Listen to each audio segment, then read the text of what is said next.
Hello, this is another one of my videos on Alistair Parker's short history of the Second World War. This one dealing with resistance. This comes from Parker's final chapter, The Impact of War, Casualties, Crisis and Change, and it's going to deal with resistance in Eastern Europe, the Soviet Union and the Balkans. The greatest number of civilian deaths occurred in the regions where resistance movements were strongest, that is Russia, Poland and Yugoslavia in the European War. Here, guerrilla war against the Germans turned into full-scale battles. Across the countries occupied by the Germans, including Italy after 1943, the resistance became a significant force, both militarily and politically, and both the Germans and the Allies took note. In Poland, a clandestine state mechanism grew up, loyal to the government in exile in London. It had its own military departments, which gave expression to national feeling. Though only weakly armed, it was highly effective in gathering intelligence. During the Russo-German partition period, from September 1939 through to June 1941, both of the occupying powers attempted to crush the Polish intelligentsia by deportations and by killings.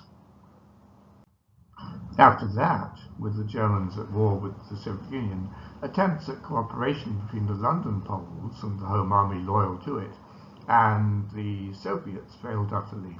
Despite a lack of material assistance from outside, Polish resistance to the German occupation effectively sabotaged German-controlled roads and railways, so that by 1944, that is prior to the disastrous Warsaw Uprising, the German military admitted that they could no longer rely on the system to transport resources to the east. But the Polish resistance faced the perennial problem of bloody reprisals against Polish civilians for their attacks on the Germans. Could the relatively minor inconveniences that they inflicted on the Germans justify such losses?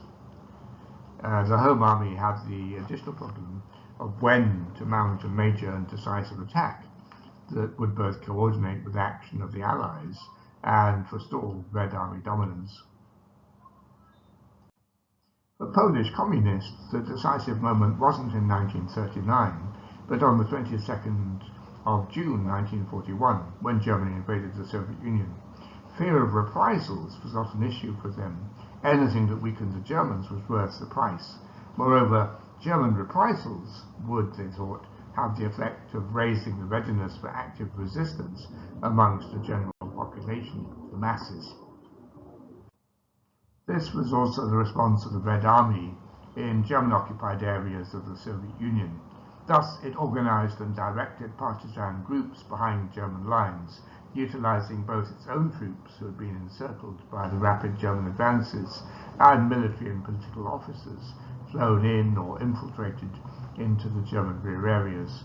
Their job was to harry the crucial and lengthy German lines of communication and supply, and to force the peasantry to reject any collaboration with the invaders. German reprisals to any resistance were deadly, and as both sides tried to destroy crops and livestock which could be used by the enemy, life became extremely hazardous.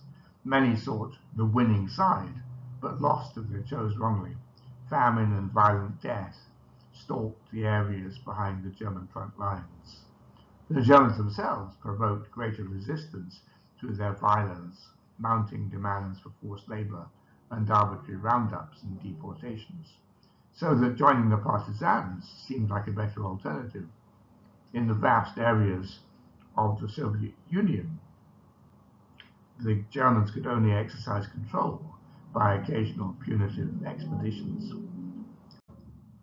In Yugoslavia, away from the main towns, railways and roads, the Germans and the Croat nationalist government could only exercise sporadic control, particularly after the Italian forces changed sides in September 1943. But the communist and non-communist resistance movements conflicted in both aims and tactics. The Chetniks, built up by officers of the Royal Yugoslav Army, hoped to maintain Serb domination over a multi-ethnic society. Socially conservative, they tried to reserve their strength so that they could assert the claims of the royal government in exile to pre-war legitimacy at the end of the war. This caused them to make a tacit agreement with the Axis forces, in which both sides left the other alone. By contrast, the Yugoslav partisan movement, led by Tito, that's his nom de guerre, and his communist associates, grew rapidly and began to construct the basis for a rival state in the mountains and forests. They paid no heed to the reprisals they provoked, reasoning that this would serve as an effective means of recruitment. Seeing the success of the partisans, the British were very supportive. Here's a photograph of Tito and Winston Churchill meeting in Naples in 1944. Accustomed to clandestine organization, they built up an army of 250,000 men and women, which was extremely effective and flexible in attacking and harrowing the Germans and their allies, such that they attracted British support, including later air support against the Germans in their operations when the Germans retreated from Greece. The British and Americans also arranged for 12,000 wounded partisans to be flown to Italy for medical treatment. As the war ended, Tito was poised to establish a new Yugoslav state with both socialist support and on the basis of his own prestige as a victor over Nazism.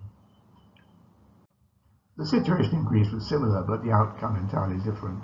Communist resistance fighters in Greece were much more aggressive in their attacks on the Axis and more ready to risk reprisals than the more conservative groups, such that the communist Hellas won support as the most effective opponent of the Nazis. But in October 1944, following the German withdrawal, the Greek government in exile returned to Athens, and Hellas refused to disarm. British troops intervened to keep order against strikes and demonstrations, and in December, Churchill visited to impose a regency, leaving behind him a civil war in which the British-supported Greek government was fighting against Hellas. So thank you for listening, and particular thanks to my patrons for their kind support and encouragement. Without them I wouldn't be able to make these videos. So if you want to, you're very welcome to support my channel. Please do like, comment, and share on the videos. It really does help. Subscribe if you want to be notified of future videos. Patreon and PayPal links are given below in case you want to provide practical support. Next week we'll move on to talk about resistance in Western Europe and Asia. Have a good day.